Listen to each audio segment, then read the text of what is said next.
My name is Rosie Goldstein. I'm the Vice Principal for Research and International Relations here at McGill University, and it's my great pleasure to welcome you to the 2013 Beatty Memorial Lecture.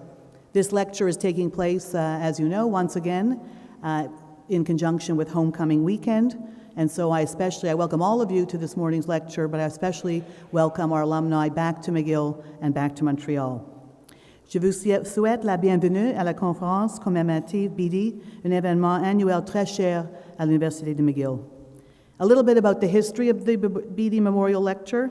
This lecture dates back to 1952, when McGill received a $100,000 gift from Dr. Henry Beatty.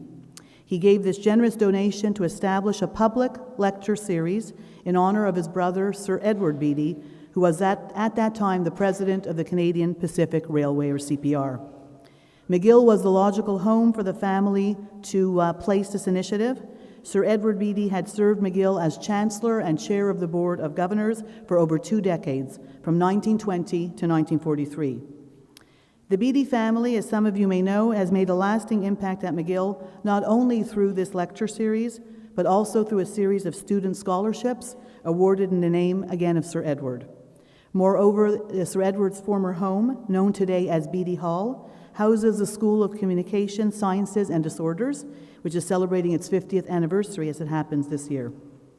From the beginning, the Beatty Memorial Lecture Series was intended to bring to the public top thinkers, innovators, and leaders to this university in the service of advancing scholarship at McGill and also in the broader Montreal community.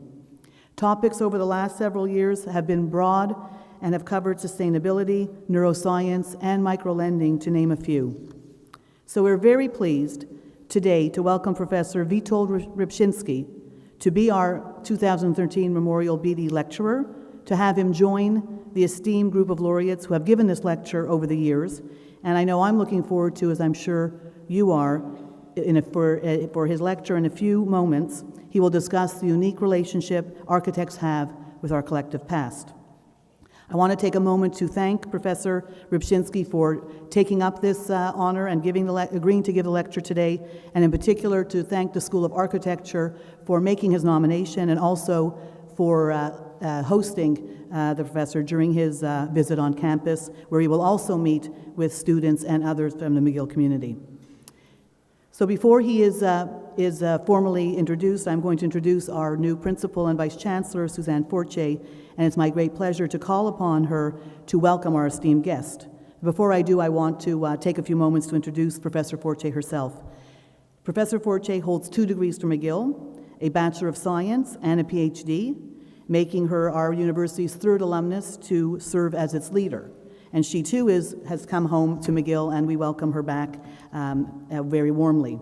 Before she returned to her alma mater, Professor Fortier was president of the Natural Sciences and Engineering Research Council of Canada, or NSERC, which is one of the country's main research funding bodies, as you likely know. That is where I first met Professor Fortier, and I can tell you she was a force in that role as president. She helped in that role to bolster the organization's capacity to support discovery research and Canada's ability to attract and retain the world's best students and professors. And this will make a lasting mark on the research landscape in Canada. Prior to her appointment with NSERC, Suzanne served as Vice Principal Research, as well as Vice Principal Academic, as well as a professor in the Department of Chemistry and School of Computing at Queen's University. As a researcher, Professor Fortier specializes in the development of mathematical and artificial intelligence methodologies for protein structure determination. She has authored or co-authored over 80 journal articles and received numerous awards, and I'll name just a few. The Clara Benson Award for Distinguished Contributions to Chemistry by a Woman, Communications and Information Technology, Ontario's Entrepreneurship Award, and the Queen's University Distinguished Service Award, among others. She is also a Fellow of the American Association for the Advancements of Science and an Officer of France's National Order of Merit. Please join me in welcoming McGill's 17th Principal and Vice Chancellor, Professor Suzanne Fortier.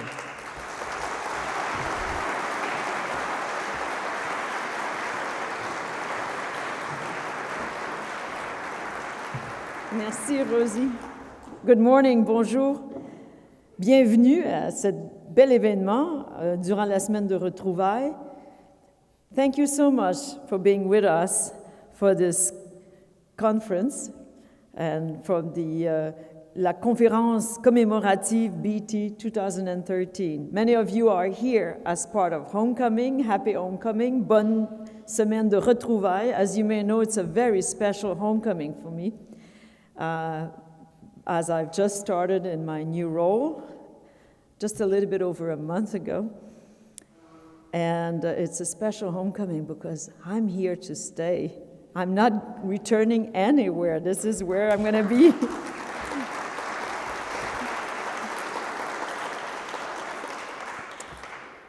It is my distinct pleasure and privilege to introduce our lecturer.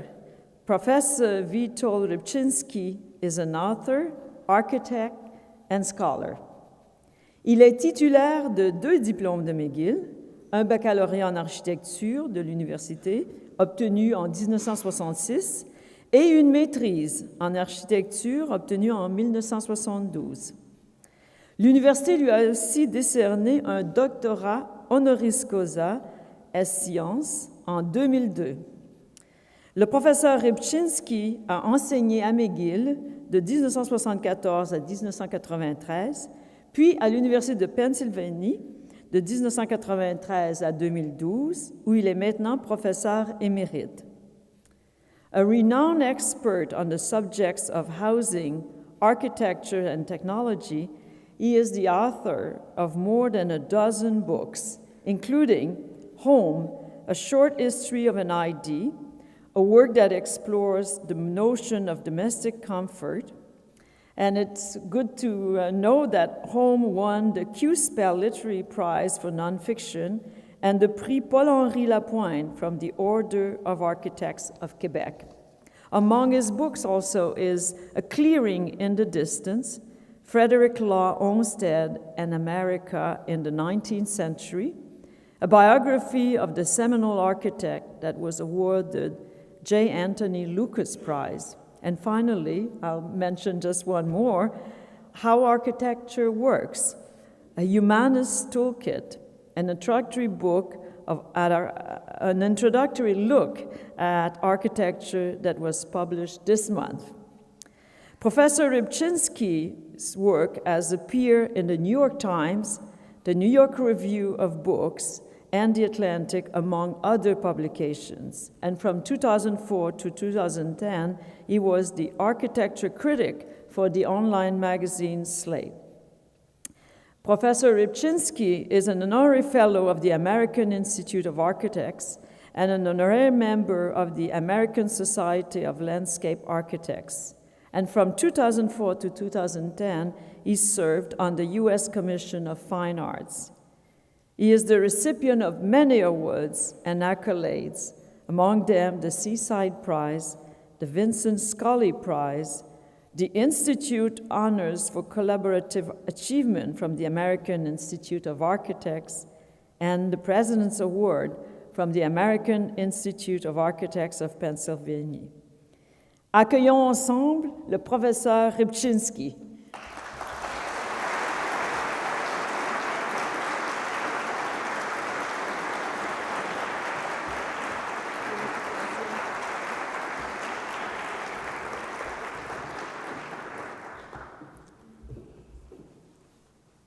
The title of my lecture, The Architecture and the Passage of History, and I had my personal passage of history because when I was climbing up to the steps to this building, I realized I had last climbed them 50 years ago when this building was still a woman's residence and I was dating one of them. And I couldn't remember, there was a curfew, 10, 11, I can't remember the time, but I know that you showed up, of course, 3 minutes before the curfew, and the steps were covered with couples smooching at the last minute under the gaze of Queen Victoria. Whoops.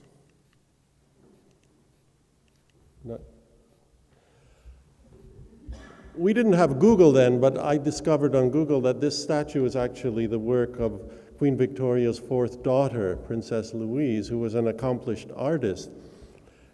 She also happened to be the wife of the Governor General of Canada, and Lake Louise in the Rockies is named after her.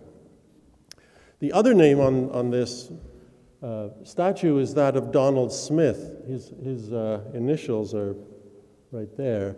And he was the donor of this building. Lord Strathcona was the head of the CPR and a large donor at the university. And he gave us $50,000, which I calculated is about $1.5 million today. But $1.5 million bought a lot more building then than it does today.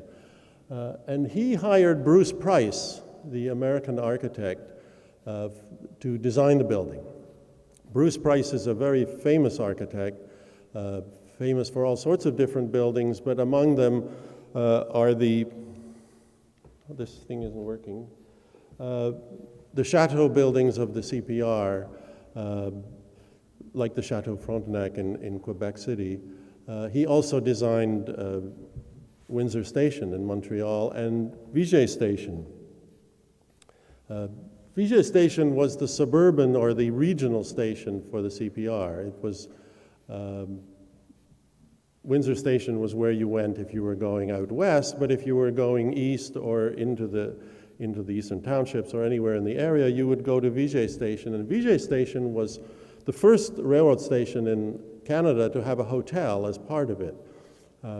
Unfortunately, they made a mistake and put it in the wrong place because Montreal developed much further west than Vigier Station. So by 1935, the CPR decided they had to close the station. It really wasn't getting enough traffic. And the business center had moved much further west than they expected. And so they sold the building to the city, which proceeded to gut it and turn it into offices. And it was as offices that it survived for many years. I think the city planning office was there when I was a student at McGill. Eventually it was sold to a Dutch developer who wanted to turn it into condominiums. He went bankrupt, as developers often do, and sold it to another developer who hopefully will succeed in turning it into a condominium. And so people will be living there, hopefully in a few number of years. So Vigier Station has had this long life, and it's worth reminding ourselves how unusual that is, because if you wanted to see a 1898 Winton, which was a car manufactured in Cleveland in the United States, one of the early production line cars, you have to go to a museum. And if you go to a museum, you don't get to drive one, you just look at it. Whereas here we have a building from 1898.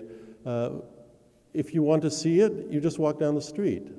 Our city, of course, is full of old buildings. And they're not in museums, and they're not museum pieces. We live in them, we work in them, we play in them, we go to conferences in them. So architecture is very unusual. It's one of the few artifacts which is as old as a century or more, many centuries if we're talking about Europe, which is used, which is not simply an antique. And that has a big effect on architecture. For one thing, architecture hangs around a lot. If you're a car designer, the cars get put away in museums, and you're always designing new cars. And you're never competing with the old cars. And if you're a plane designer, you're not competing with the Zeppelin or the Stratocruiser or any of those beautiful old ways of getting around. Everything's new, but in buildings it isn't. Buildings hang around a long time, and so architects are surrounded by the achievements of their predecessors. They're not hidden away, and they're not treated specially. It's always very sad to see a building turned into, for instance, a house museum, because nobody's living in it anymore. It's just there, and buildings have to be used. When buildings are used, that's what they're there for. Architecture is a practical art. It's not only to look at, it's to use. And a building that's being used is fulfilling itself, even if it's being used in a different way than the original architect planned or intended. So architecture, buildings, are unusual because they exist in many dimensions of time. Every building exists in the present, no matter how old it is. Buildings are only new for a split second, and then buildings get old, and then they get very old, and then they get ancient, but they're still there. And if we love them enough, we take care of them, and we maintain them, we find other uses for them, and we fix them up and keep them going. Conversely, if we don't like them, we let them fall apart and we demolish them. And the present is important. Think of the Chateau Frontenac. It's an icon for the city of Quebec. When you go and stay there, you're just staying in a beautiful hotel. Maybe you think about Churchill and Roosevelt staying there. Maybe you think about the great days of Canadian railroads when they could build such beautiful buildings. Those days are long gone. They build ugly buildings today. Or maybe you just think of fairy tale castles and buildings that this was based on. Maybe it reminds you of Walt Disney's castle or something from Hans Christian Andersen. So all buildings live in the present. They also live in their own time. They're from a time, from the time they were built. But they also are from the historic past, and I'll explain that later in the talk. But most buildings refer to other things that precede them, earlier buildings. And so what makes architecture, I think, so fascinating is these layers of time. It's not like an appliance, that you use and then when you throw it away because it means nothing. Architecture means a lot to us, and as it gets older and as it ages, it means more and more, and we may forget when a building was built, but we may remember that the chateau looks fanciful, and it reminds us of a French chateau. I thought I'd start with this building, and I noticed it was on the very first slide because it is such an icon for the university.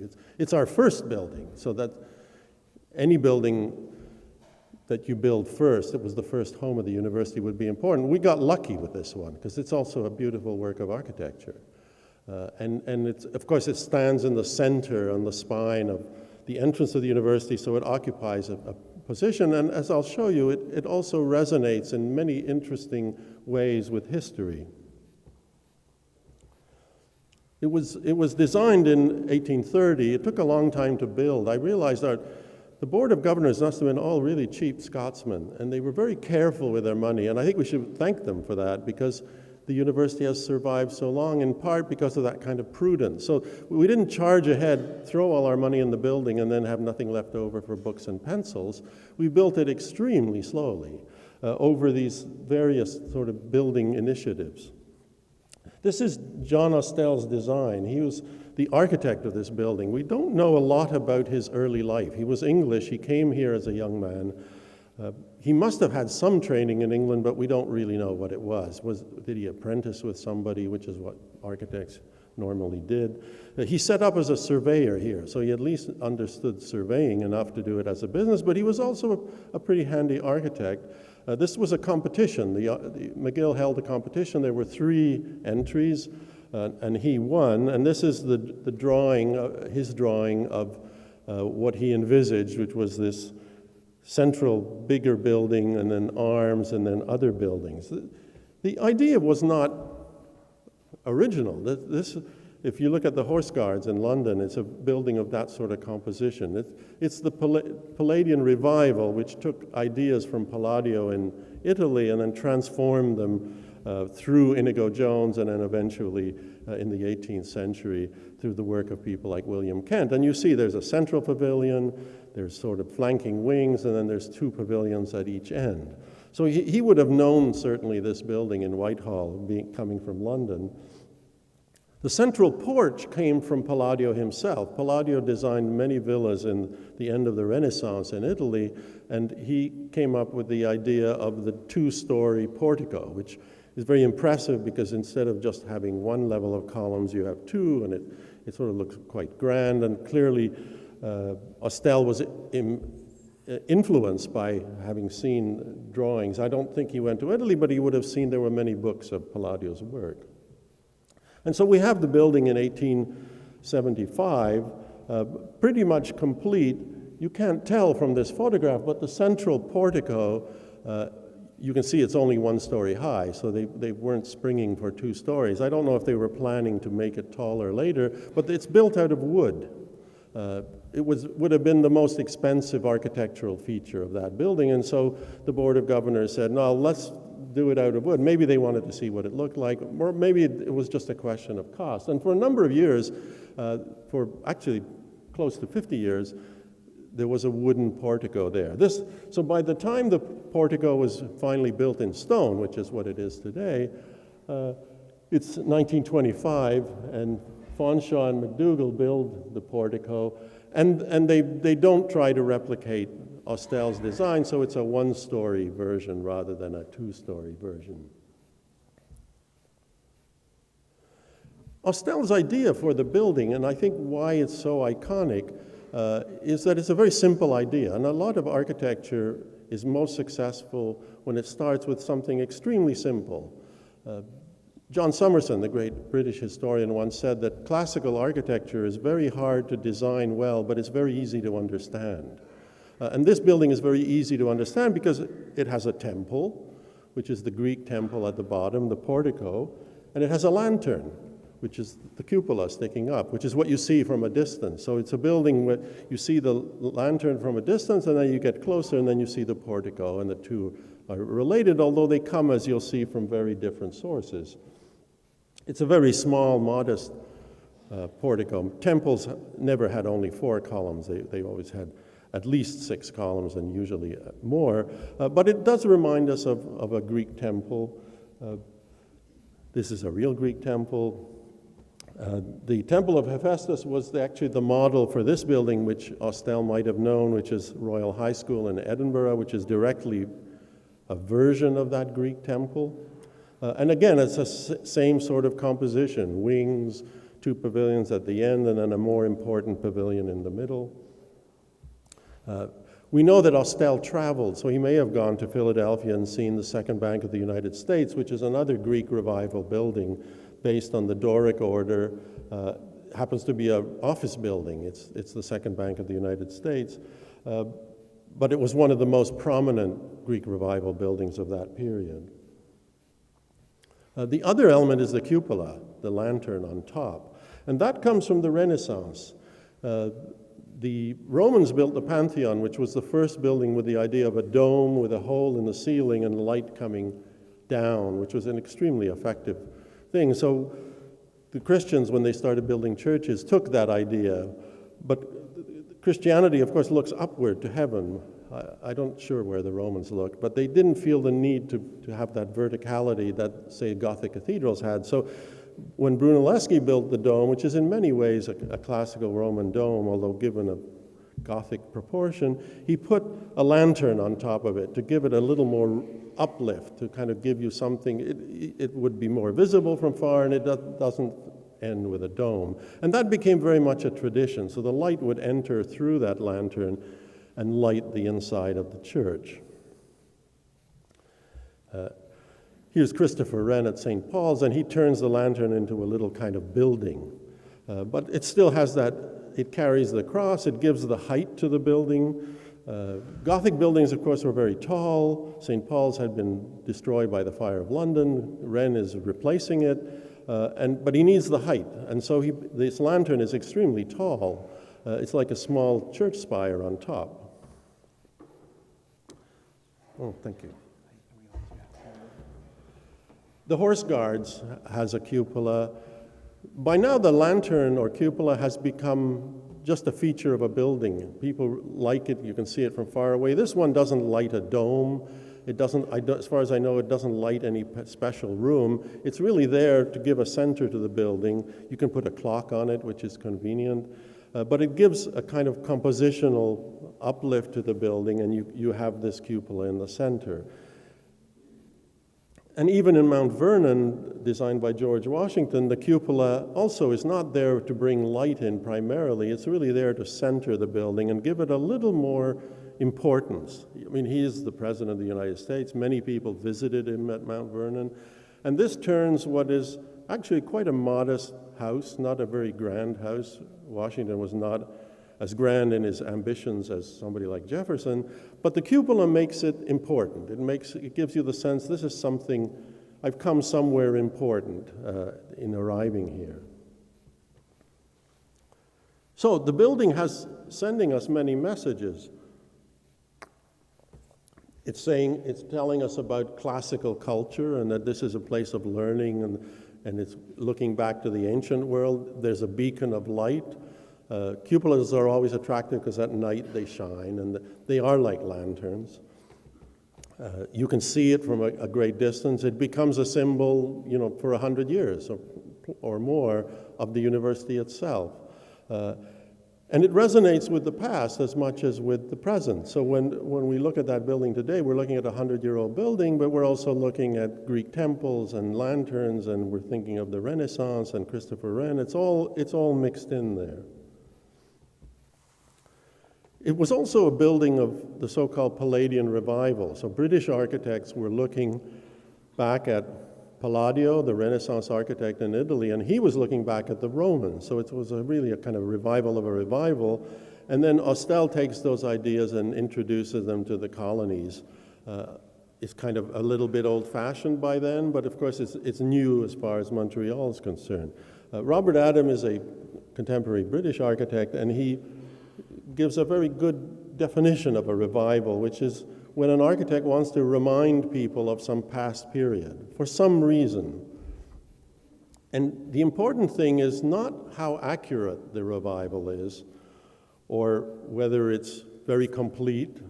Gothic revival building doesn't have to be Chartres Cathedral, in every detail. It can just be a pointed window and you say, oh, Gothic, even though there's no other detail. So revival is a revival whether or not it's accurate or historical or archaeological or any of those things. The last Gothic cathedral generally accepted is in the end of the 13th century.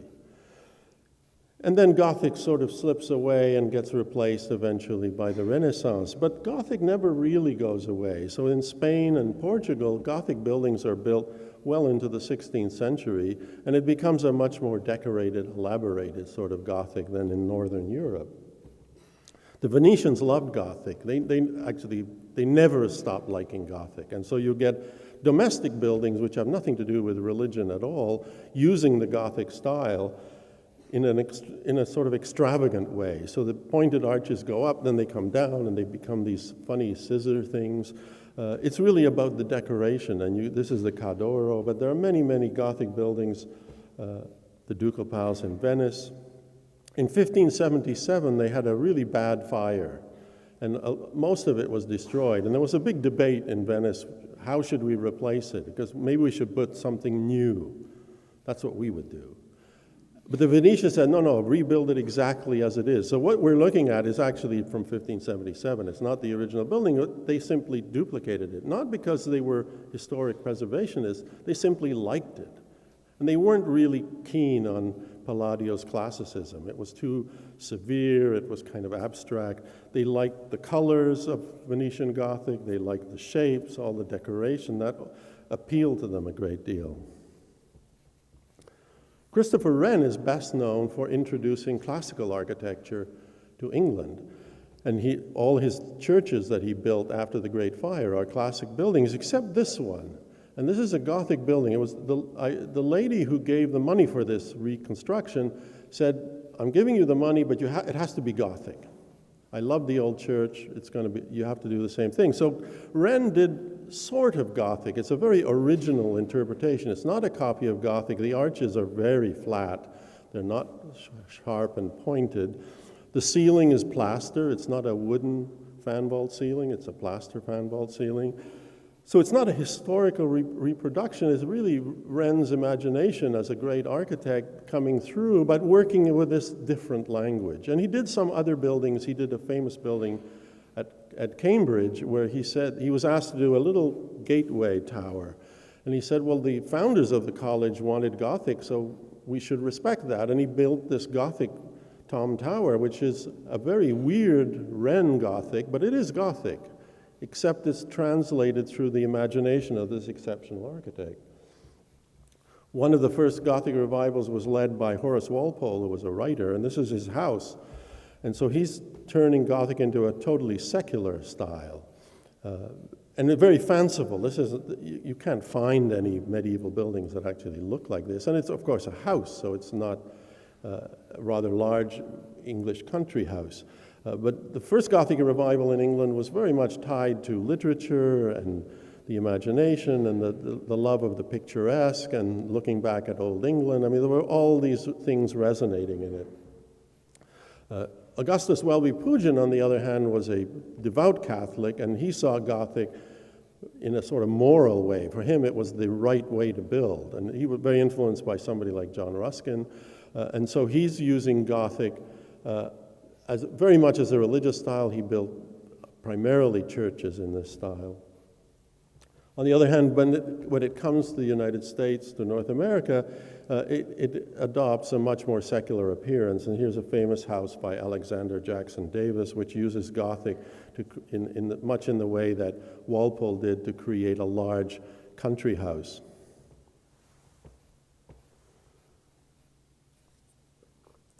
It was about this time that we built the Parliament buildings in Ottawa. First of all, clearly a reflection of the Parliament buildings in Westminster. So the mother of all parliaments is there, so if you want to start a parliament, you should adopt their style. It's actually a very different style. It's a much more Victorian style, the original buildings. The tower is a replacement for a tower that burnt down, and it's a much more high Gothic sort of thing. But again, not so much it's called the Peace Tower because it represented the peace after the Great War, and it doesn't have to do with religion. It really has to do with creating this big iconic symbol, putting a clock at the top, and creating essentially a landmark. And we'll come back to this in a more contemporary building later on. The tallest Gothic tower was the Woolworth Building, which was the tallest skyscraper in the world in 1913, and which used the verticality of Gothic to organize a very tall building. So there was a kind of confluence. Cass Gilbert was not a Gothicist. This is one of the very few Gothic buildings he did. He loved Beaux-Arts classicism, and that's what he did. The U.S. Supreme Court is one of his buildings. But he realized that it was very hard you couldn't just pile columns up for 70 or 80 floors. I forget how tall this building is. Whereas Gothic allows you to have pinnacles and steeples, and it did have this funny connotation. It was often called the Cathedral of Commerce because Frank Woolworth, of course, was the five and dime store magnate. If you ever go to New York, you should go to the lobby. It's a wonderful lobby with gargoyles, which are actually pictures of Frank Woolworth and Cass Gilbert and other people who worked on the building. So there was a kind of sense of fun about it, I think, from Gilbert's side. The other application of Gothic, which became very durable, was collegiate Gothic. And here's a building by Ralph Adams Cram at Princeton. He was the university architect for a number of years and established, or I should say reestablished, the Gothic style for that campus. This obviously is a reference to Oxford and Cambridge and the old buildings of Oxford and Cambridge, or at least it starts that way. By the middle of the 20th century, for most Americans, it's simply a nice campus. That's what a campus should do. It should have ivy, and the ivy should be growing on Gothic quadrangles with towers, and it should all be kind of picturesque because it's not a great formal style. And many, many American campuses and some Canadian adopted this style. Toronto is not a Gothic campus, but it does have Gothic Revival buildings. There's a very early one, Hart House, which again there's always a steeple, which maybe there are bells in it, but it's essentially a landmark feature to break up the horizontality. It's a very attractive style because you can build very large dormitories, for instance, that don't look bureaucratic and authoritarian because you can break them up with windows and the composition. That's always a challenge if you go to Bishop Mountain Hall, for instance. That's a bureaucratic residence. It looks like glorified Holiday Inn, excuse me. I lived there for a year, so I speak from personal experience. I would have much rather lived in this building. I think one of the nicest Gothic Revival buildings at McGill is Divinity Hall, now the Burke's building, which was built as a Divinity Hall. So there the Gothic did have these overtones of religion and Protestantism. I forget which particular sect this was. And this is Harold Fanshawe, the same architect who did the porch, the final porch on the Arts building. And this is a kind of a tougher Gothic. It's an earlier Gothic. it's less about a lot of filigree. It's quite different from Venetian Gothic. It's a kind of northern, cold Presbyterian Gothic, but it has a wonderful kind of toughness to it that I really like. Universities stopped building Gothic Revival buildings for at least 50 years or so, and then they realized, why stop? They weren't very happy with those 50 years of architectural production, and the campuses, particularly the ones that had a lot of Gothic Revival buildings, felt that they were losing touch with their roots and that they ought to reconnect. And so you have Whitman College in Princeton, which is designed in 2007, in a Gothic Revival style. And so it's a Gothic Revival of a Gothic Revival. So Cram does it first in 1913, and then Porphyrios does it again in 2007.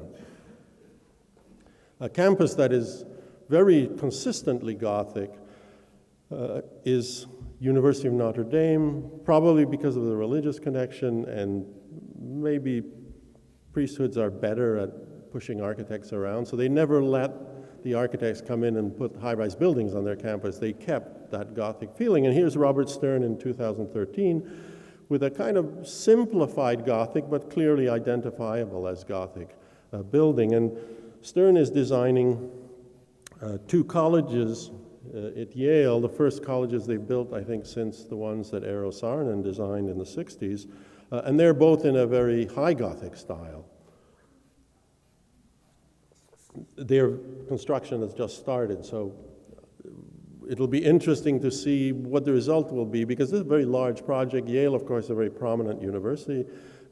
Stern is a very competent architect, so it may have a very big influence on other universities, particularly other university presidents who realize that, yes, you could build a Gothic building in 2013. Somebody asked Stern once, was he trying to replicate the style of Gothic architecture? And this was his answer, and I think it's a good one, that not to replicate, but to speak. He sees architecture as a language, and Gothic architecture has a language of forms and shapes and proportions. And he's trying to use the language, but saying something new with it. And he compares it to the English language. We don't feel that we're copying Shakespeare just because we speak proper English. We often use quotes from Shakespeare. I mean, we have a connection. Language is a wonderful connection to the past because it includes all the books of the past are part of the present, because you can read them and you can go to a Shakespeare play. And so there's this constant flow, much as in architecture, between the past and the present. I wanted to show you three buildings by contemporary architects, because there are revival architects like Robert Stern and Porphyrios who are using the language in a very complete way, but I think even modern architects, if they're good, make references to the past and find ways to connect to the past, even though they may not do it in quite as literal a way. And one of the buildings I want to show you is the Canadian Centre for Architecture, which of course embraces the past quite literally, since there's this old Victorian building, but Peter Rose didn't feel that he should adopt a high Victorian style for his building, which is probably just as well, because it's not a great style, in my opinion. It's a kind of mishmash of historical forms, but it's an interesting juxtaposition between the old and the new here. But his building does look back, not to Victorian Montreal, but rather to the beginnings of architecture. And I've never spoken to him about this, and I'm not sure how intentional this was, but this is a museum of architecture. And so one way of approaching it, as he did, was to try to make a connection with the beginnings of modern architecture, which is the very beginning of the 20th century. And if you go to the CCA, when it was first built, I wondered what that walkway was, because it's sort of like a walkway for window washers, except there are no windows.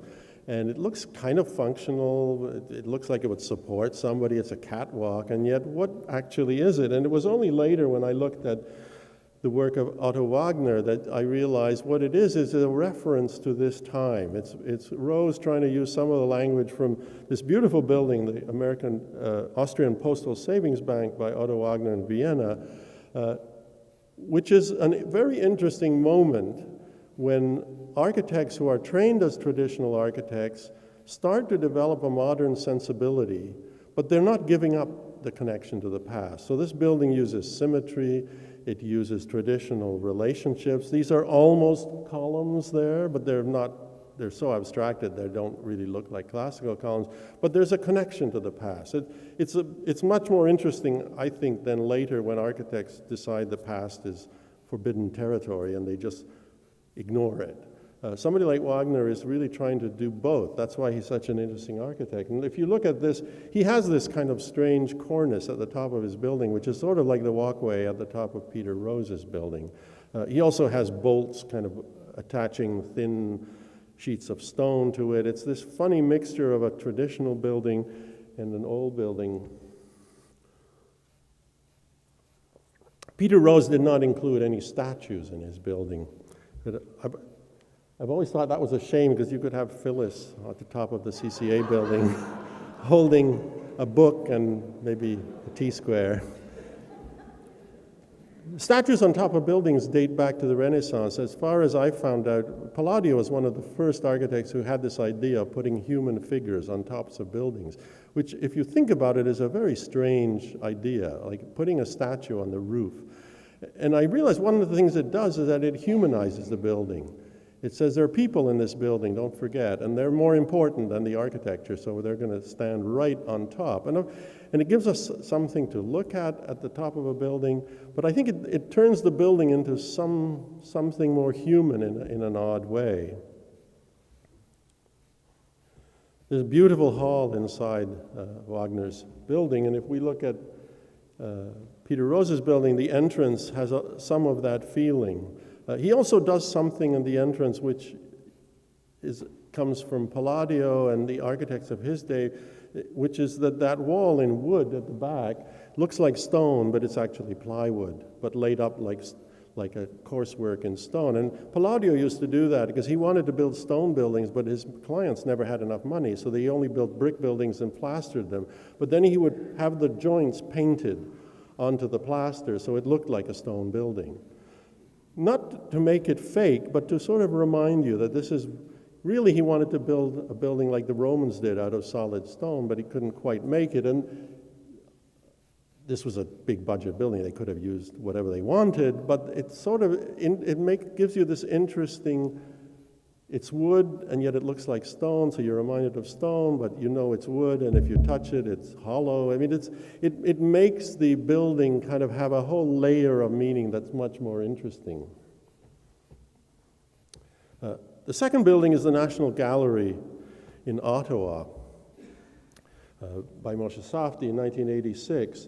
It has, of course, this famous glass hall in the middle. And the hall is a very literal connection to the Library of Parliament, which is just across the Rideau Canal, which is this beautiful chapter house, Gothic chapter house, which houses the library, which was burnt and rebuilt, one of the last parts of the Houses of Parliament to be rebuilt. Safdie wanted to make a connection with it, and he did something very unusual, which was to sort of mimic the form in glass and steel. It's a different use. He's not literally trying to mimic the form, but he is, if we look here, he does have things that are sort of like flying buttresses, and there's a verticality to his building which I think connects to the Gothic buildings, as you'll see in a minute, on both sides of him. And he's doing also something which connects you, and you say, of government and art. I mean, I think only in Canada would you ever have that juxtaposition. Mostly it's government and power or government and money, but here we have government and art, and the two buildings make you think of that, I think. At the other end of the National Gallery is Notre Dame Basilica, which is a Gothic revival building, which also then connects to his building, more in the sense of being a good neighbor, perhaps.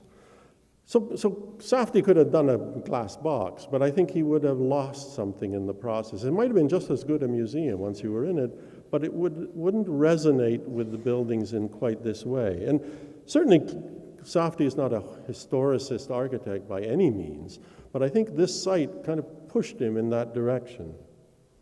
There are some other resonances with the less distant past. Any architect who sees the galleries in the National Gallery will immediately think of Louis Kahn and the Kimball Art Museum, and of course, Softy worked for Kahn for a year. I was very aware this is one of the most famous museums of the 20th century.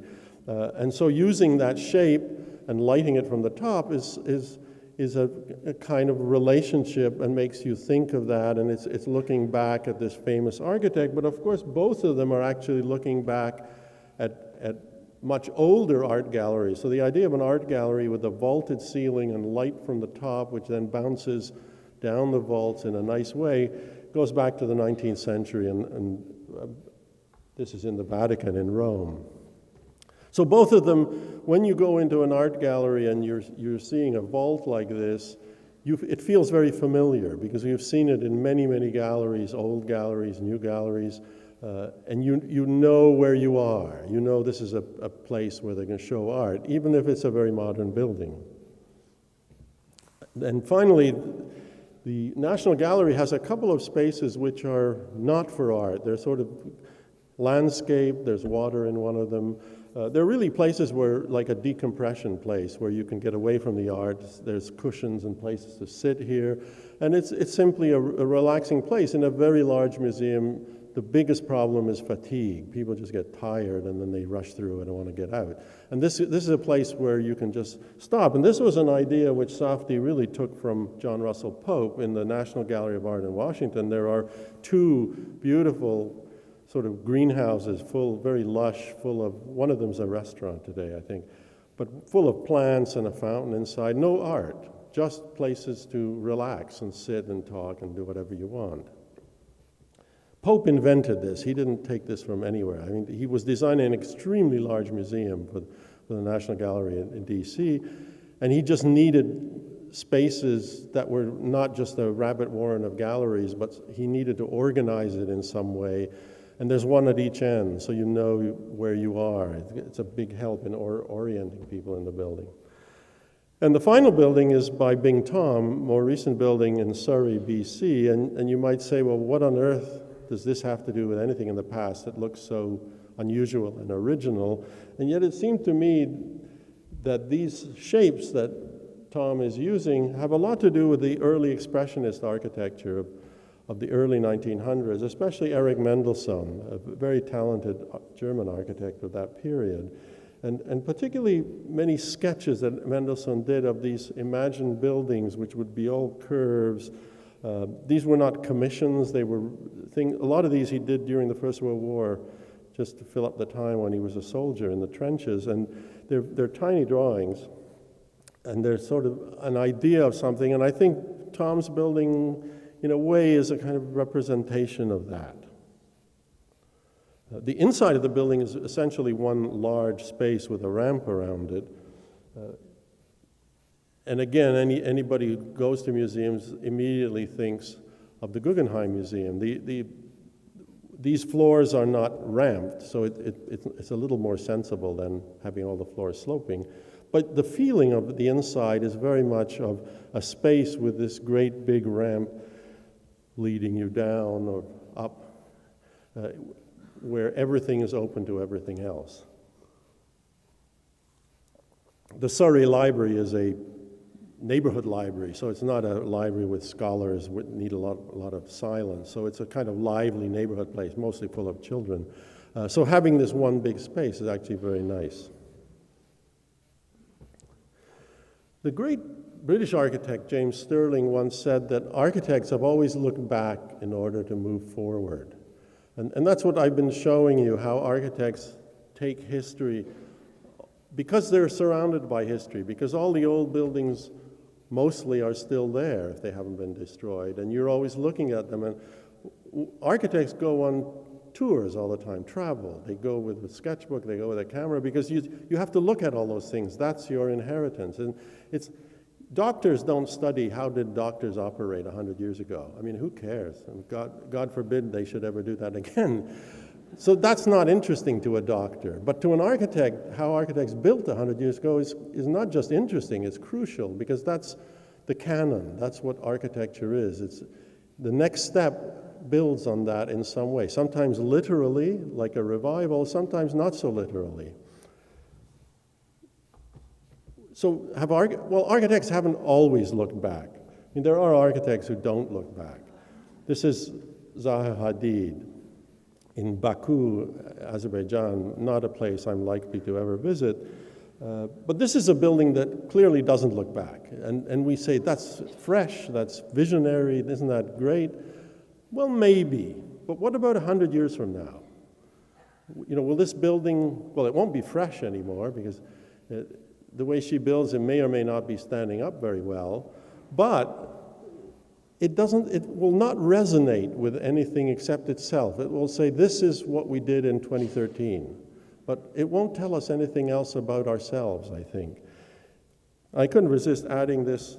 I don't know, some of the older people may remember the Futuro house was designed by a Finnish architect in the 1960s. It was a fiberglass house which was delivered by helicopter, and it was like the science fiction house of the future.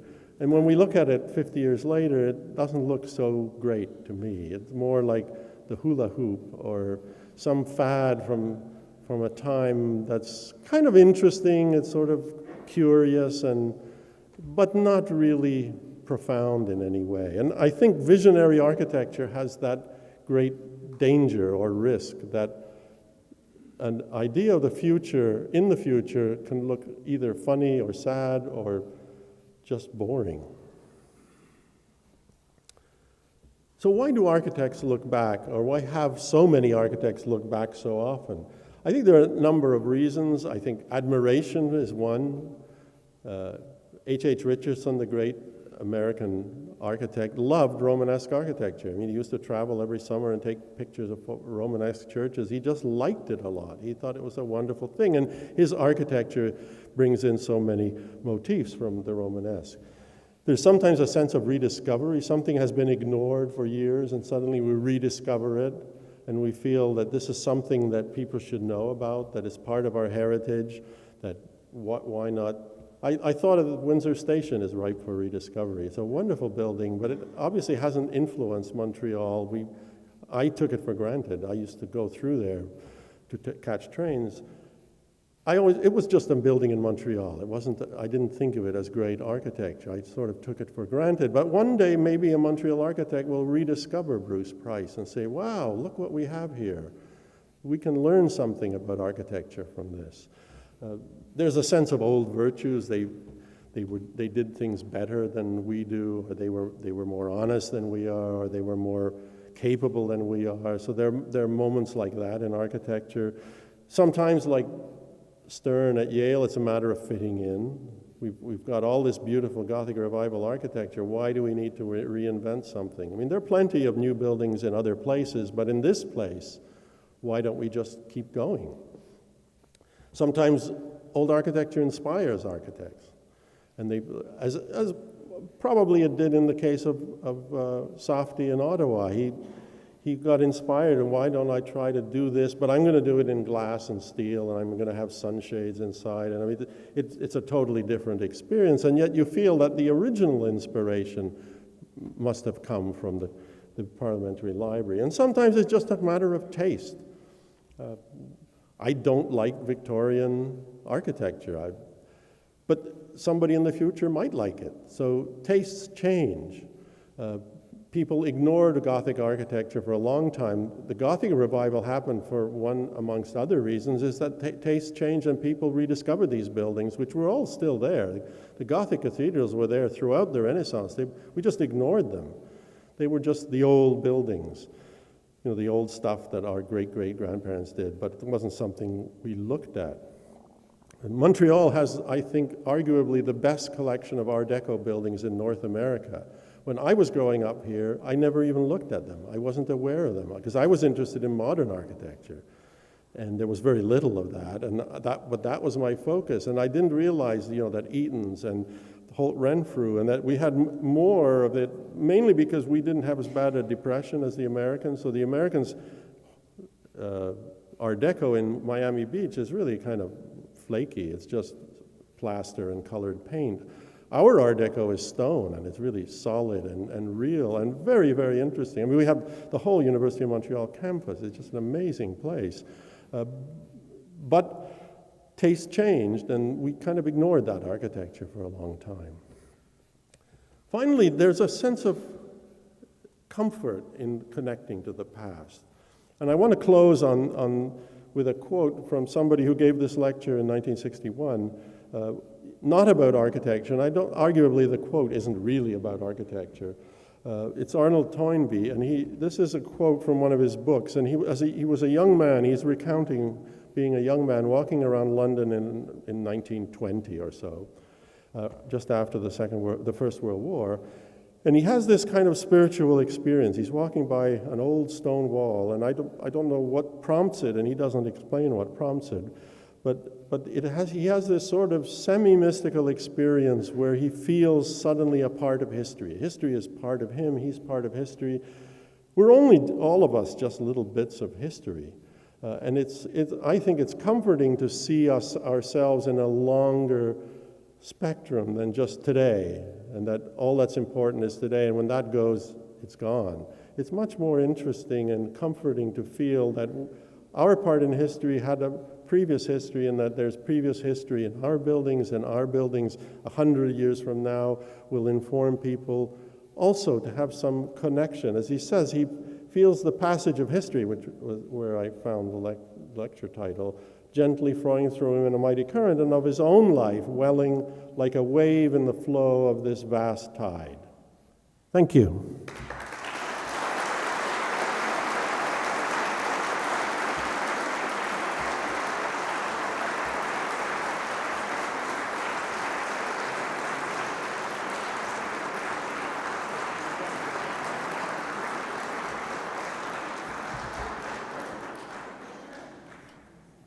Thank you very much, Witold.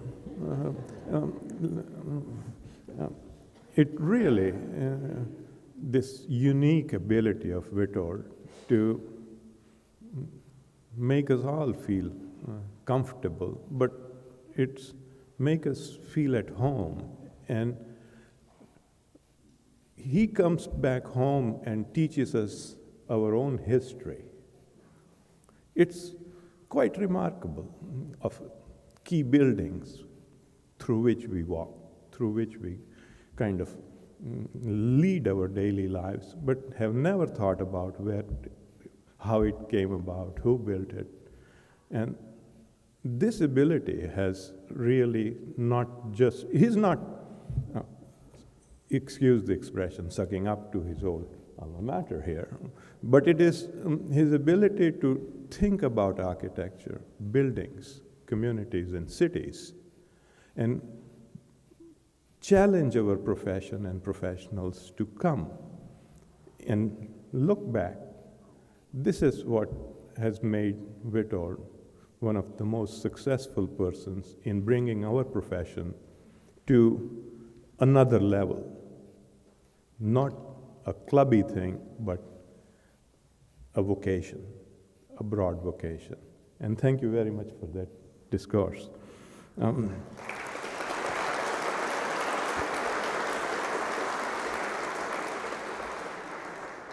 Professor Rybczynski has agreed to answer some of the questions. There are microphones at top and bottom, but if we can move around, they are portable microphones, so that would be the best way to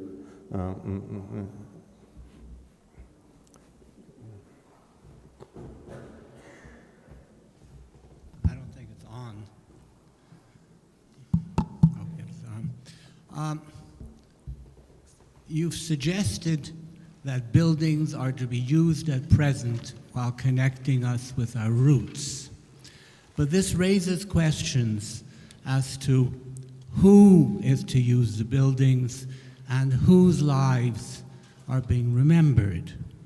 Surely, historically, we know that the vast majority of humanity lived and worked under terrible conditions and whose lives have largely been forgotten.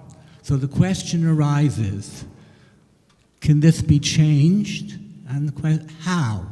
How can we make the lives of more people more meaningful than just simply empty ciphers?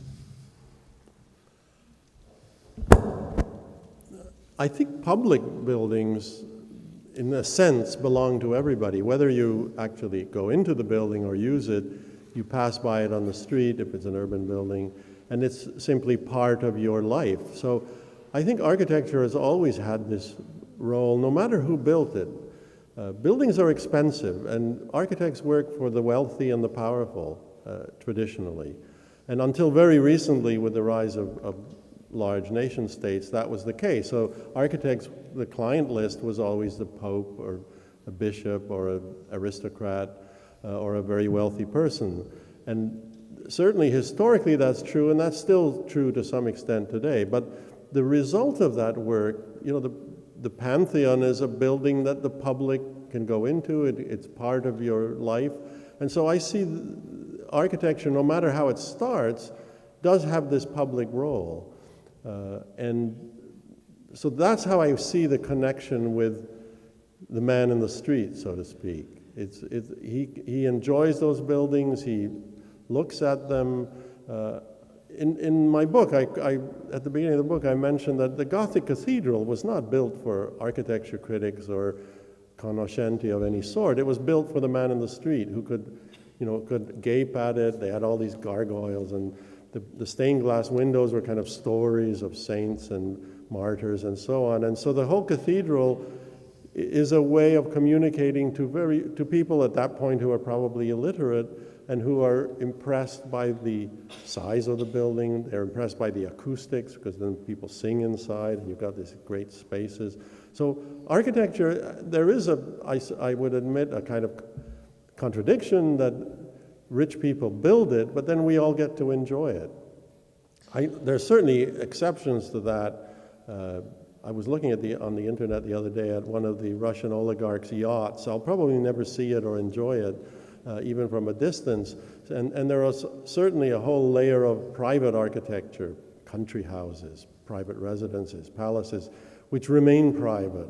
But so much of architecture is in the public sphere that, in a sense, whatever the motivation, whatever the architect or his client was thinking, it becomes part of the public realm. Even a building like Woolworth, the Woolworth building, which is after all a commercial building built by a millionaire, in a sense to celebrate his success, has now become simply a part of the New York skyline. And many people wouldn't remember Woolworth. I think the store chain has disappeared.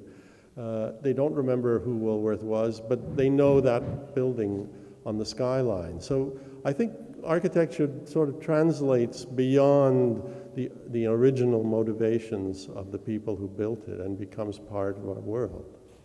Thank you. Witold, another question. Where's Over here. Over here. Oh. How are you?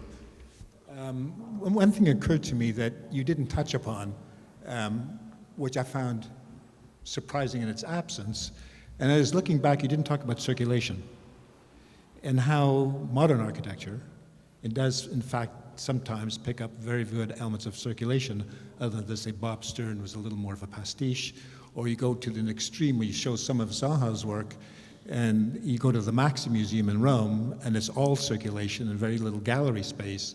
But you haven't traced for us, in modern architecture, in certain buildings, maybe Raphael Moneo's, or even some of Peter Eisman's, or Richard Meyer's, how circulation and the clarity of circulation in historical buildings, classical and otherwise, may have infected and monitored and guided some of the good modern architecture today. Have you brought the circulation aspect, traced it back, and pulled it in any of the research? I think of the three examples I showed, the National Gallery is the clearest one for circulation, because you enter you see the big glass pyramid shape, but there's a little one here, which is the entrance, and you enter that. And then there's a long ramp that takes you up to the big one. And Safdie had a real problem, because changing levels is always a problem in architecture, and with ADA compliance, it becomes a real problem because you can't have grand stairs anymore. And he created this very long ramp, which is actually a very nice experience because it's got glass on one side, so you can look at it and see things. It's very monumental. It's sort of like an Egyptian Cecil B. DeMille movie, this huge ramp. And it's also practical because that's where you queue up for these big blockbuster shows. There's a place. Most museums, of course, were designed before blockbuster shows, so you queue up in the basement or some horrible place. So I think that was a good example of using circulation to structure a building. I'm not sure, I think it's true that the classical architects, the traditional architects, tended to make circulation very evident, so they would put important things in the middle. You know, you always know where you are in an old school. There's a door for girls and a door for boys. Or if there's a door in the center. In an old building, you always know if the men's room is on one side, the ladies' room must be on the other side. Modern architects tended not to do that. So modern buildings can be more confusing, I would agree, if that was your point about circulation, because they often feel uncomfortable setting up simple axes, which is still the best way to get around a building. And I admire Renzo Piano a lot, and one of the reasons is that he accepts all those traditional planning arrangements. His building often have a major axis right down the center, and everything is there, and the door's in the middle of the building where it's supposed to be.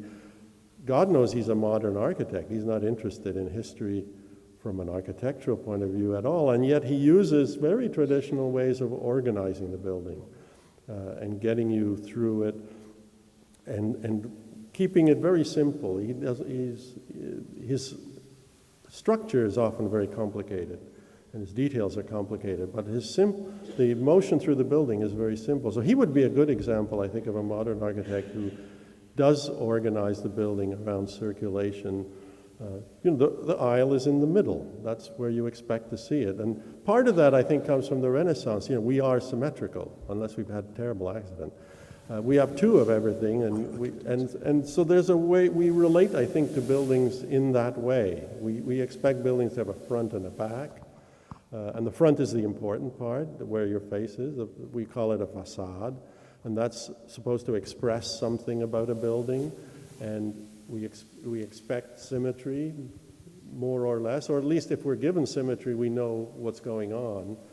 And so there are a lot of, I think, it's not about planning, it's also about sort of the humanist traditions that have guided architecture in all cultures. I mean, Chinese buildings are symmetrical. Indian buildings are largely symmetrical in their layout.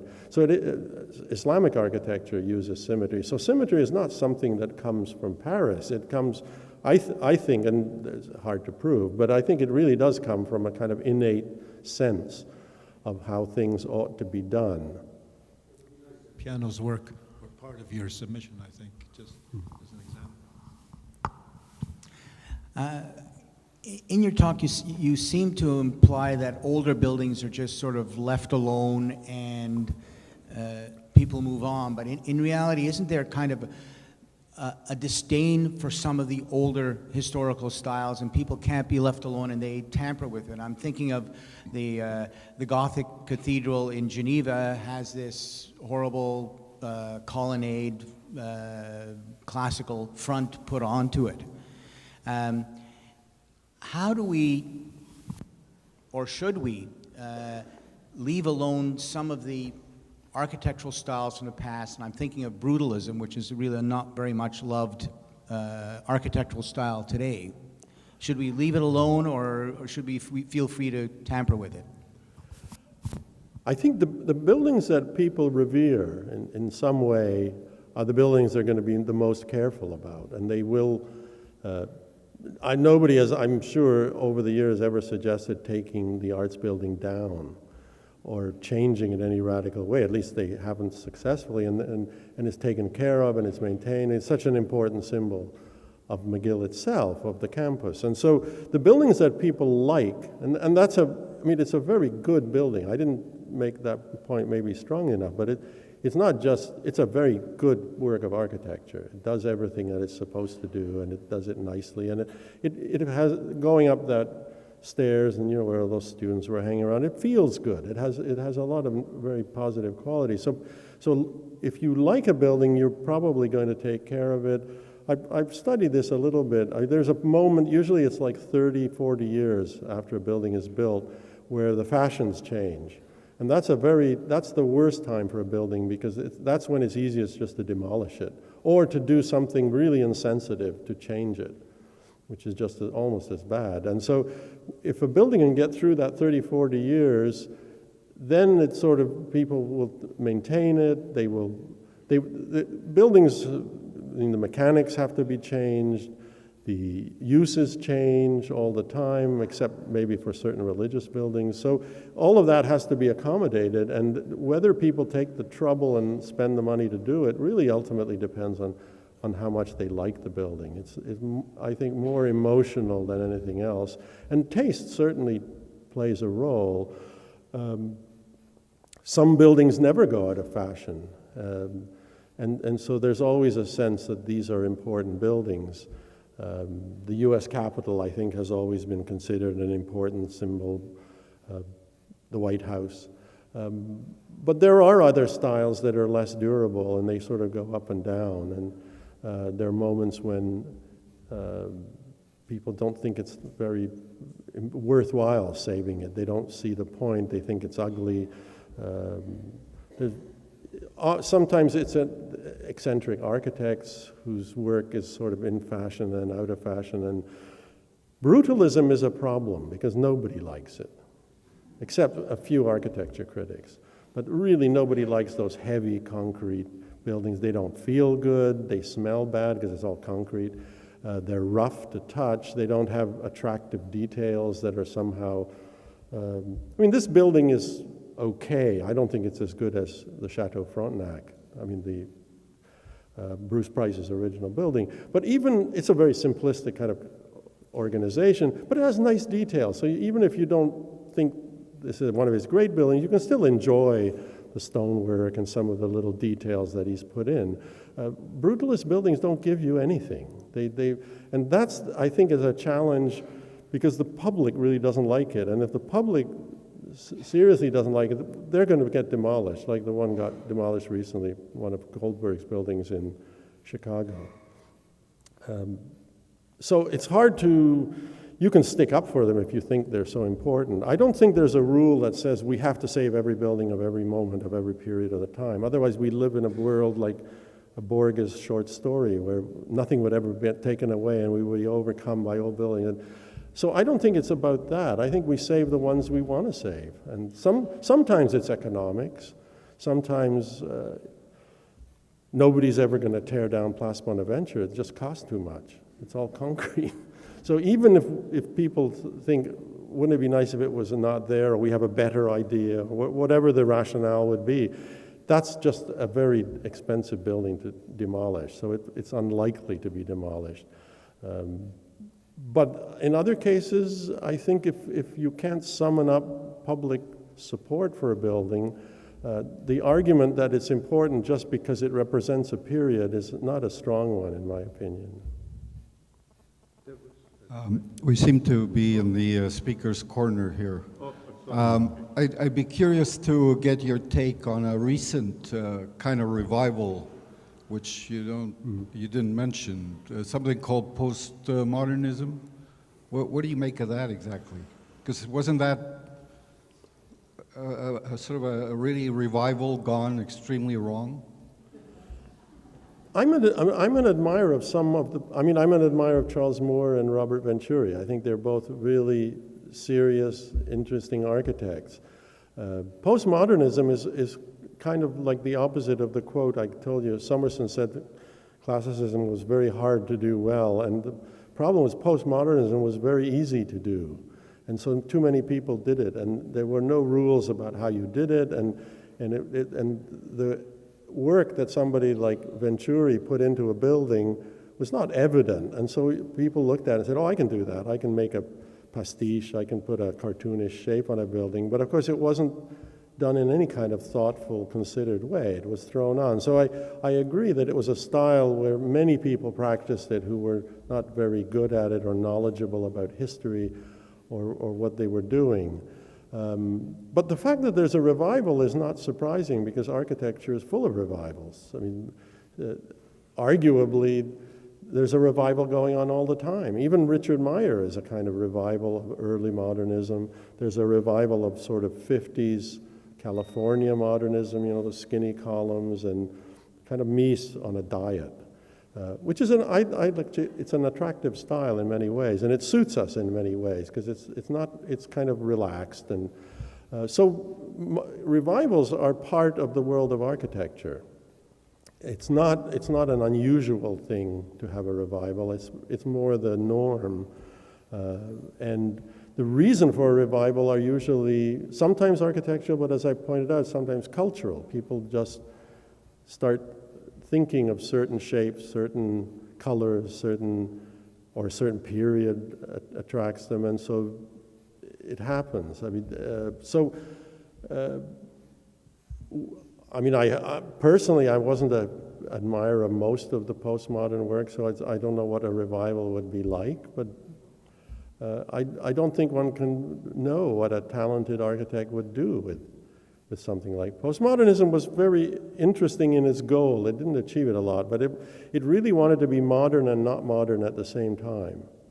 And that's an interesting aspiration, but very, very complicated, and I think too complicated for most of the architects who were doing it. But one of the architects that I like a lot is Paul Cray, who designed every night you see the U.S. Federal Reserve on television because there's some new crisis, and that's one of his buildings. And it's a building which is classical but not classical. It has no classical ornament, and yet it has this balance of classical buildings. And unfortunately, it was a style which, for most people, is associated with Mussolini and Hitler, because they also adopted the style. They liked this kind of stripped classicism.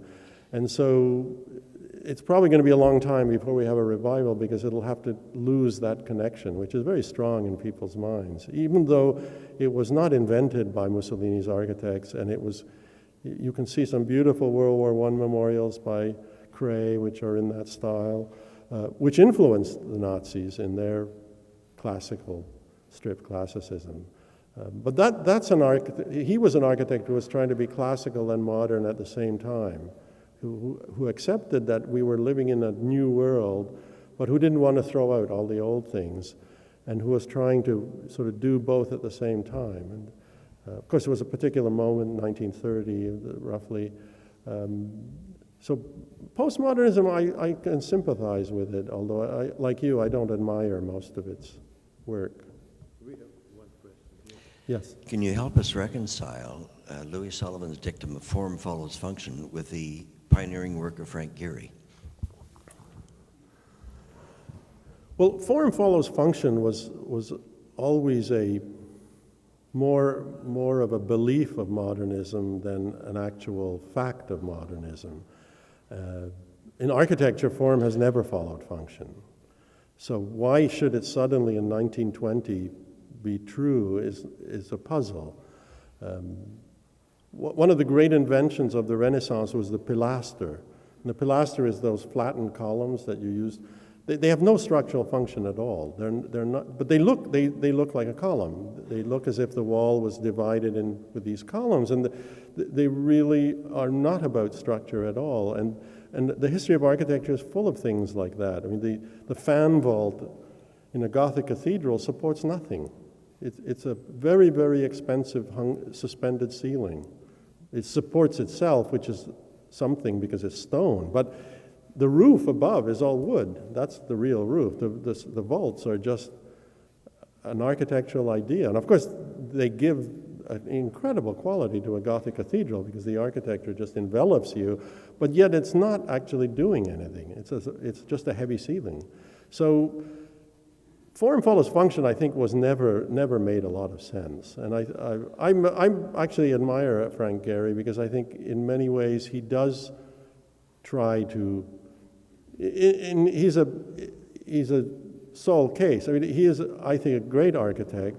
I think he's a terrible model for untalented architects to follow, but he is definitely a talented, great architect. And when you go to his buildings, there is a structure there. There is a way that it's organized. But he certainly, what you see is not what holds up the building. But as I said, that was always true in architecture. So he's not breaking the rules of architecture. He's just breaking that modernistic rule, which believed that if you design something true to its form, it would be beautiful. And we know that's simply not true. And even Mies, a great architect, knew that. So his buildings are full of subterfuge. Frank Lloyd Wright, his buildings often have steel beams that are hidden in there. You can't see them. Those roofs that sort of float effortlessly are supported by steel beams, but the beams are hidden. So the roof seems to support itself, and it has this sort of light quality. So I think even modernists didn't actually follow those rules. Corbusier didn't ever follow that rule. His buildings have a lot of structure that's not real structure, and real structure that you can't see, and because I think they all understood it's the experience of the building that we have that's the important thing, and that these kind of moralistic rules is not what makes great architecture. It's really more the imagination of the architect and ultimately our experience of the architecture. One last question. Yes. Your comments about the cupola and as the high point in buildings, the central focus of buildings, I found very interesting. Your picture of McGill, the arts building with the cupola, you forgot to mention that the flag is a very important feature. In fact, in your picture, I think the flag was at half-mast. And I think as professors come up the campus alley, they often look at the flag mast to see if the flag's at half-mast, if one of their colleagues has passed away. I think that the cupola allowed in many great buildings a connection with the city by allowing the public to walk upstairs and get up to the cupola and look out over the entire city, which is really quite special. In the 19th century, some scientists decided that they could actually introduce what is called a camera obscura to allow people not to have to climb up, but to, in fact, look at an image of the whole city at the ground floor level of the building by using mirrors and bringing an image down before the invention of photography. I think I agree with your interesting points. I think the flagpole is a good point in the sense that what you put on top of a building is very important. You know, it could be a flagpole, it could be a cross in the case of the churches, but it's a sort of moment in the building that's very crucial that those architects all understood. And so the opportunity, or even the opportunity to have a clock on the cupola is important because especially in those days, people, of course, didn't have watches. But so it's a moment in a building that's kind of a unique moment of what happens at the very top of a building. One of the sad things with skyscraper design, that postmodernism tried to make skyscrapers that were as good as the skyscrapers of the 30s, but never quite succeeded, 20s, 30s. But the modern skyscrapers, there's a trend now to put masts on buildings, but it's a very ineffectual termination. The Freedom Tower at the World Trade Center has cut off, and then there's a mast, and the New York Times building has a mast. They're not radio masts. And the New York Times building is a sculptural mast, but it doesn't feel like a satisfactory way of topping a building. I'm not sure what it is. I'm more and more of the sense that the 1920s, it was like Mozart. We got really lucky, and some incredibly good architects figured out how to make these Empire State Buildings just the most evocative buildings possible, and that we've never really recovered the ability to do that since.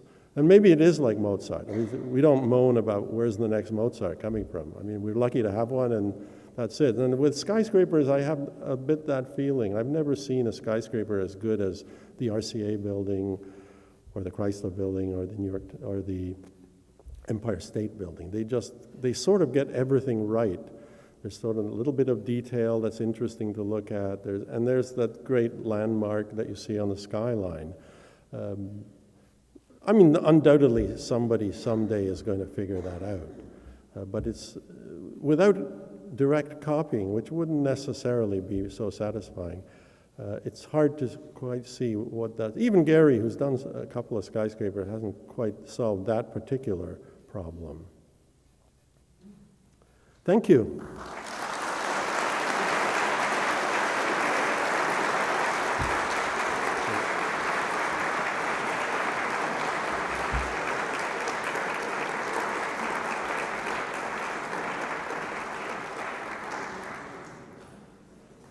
What a wonderful discourse.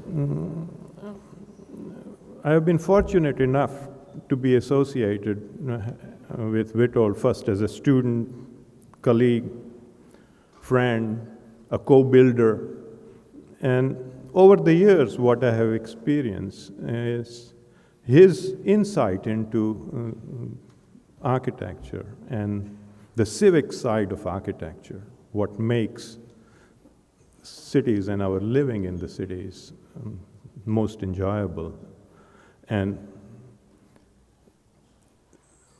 how can it be refined further and further, and how can we, as citizens, as practitioners, as ordinary people, or as architects, play an important role in capturing back the moment that he describes in these great skyscrapers or great civic buildings he described.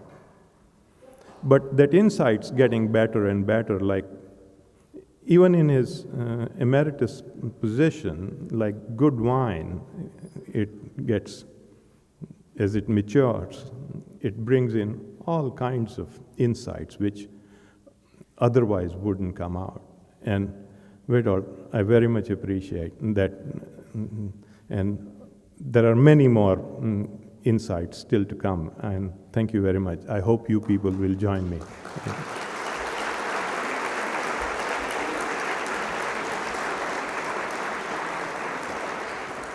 The official thanking would be done by Anne Room. She is a graduate of McGill. After graduating, she had a wonderful job. She played hostess to the Expo 67. So that was one of the kind of great high moment of modern architecture. And but at the same time, she has also been very actively engaged in working with McGill University, Beatty lecture series. She has been a member of the Beatty committee for a number of years. She is member of the board of governors at McGill. She is also co-chair of international affairs of the alumni. And she's gonna officially thank Professor Rybczynski. Thank you very much.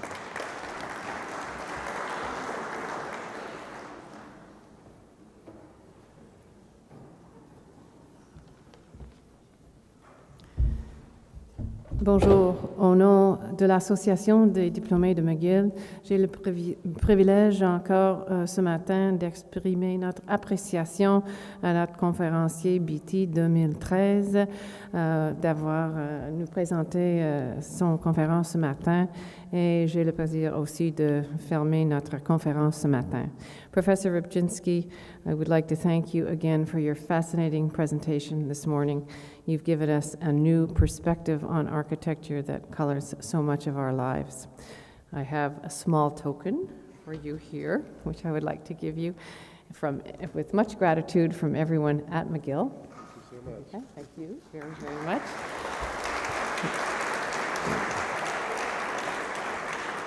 I would also like to say thank you to the Beatty Memorial Lecture Committee for organizing yet another amazing event, to the School for Architecture for hosting you during this wonderful weekend, and to the Homecoming Committee for their continued support of this and sponsorship of this event. Through lectures such as this, we keep alive the spirit of free inquiry and research excellence that are at the heart of McGill's mission. Finally, thank you to all of you for attending this wonderful event. I hope that the rest of Homecoming weekend will be enjoyable for all of you. I encourage you to attend other events that are taking place today, including classes without quizzes, which are great lectures that you can go to, and as the name indicates, you don't have to write any tests, which is the best part. There's a football game this afternoon. I believe we're playing Université de Montréal, and there are other tours, walking tours, etc., around campus and the surrounding neighborhood. Et avec ça, je vous souhaite merci encore une fois et bonne fin de semaine. Merci.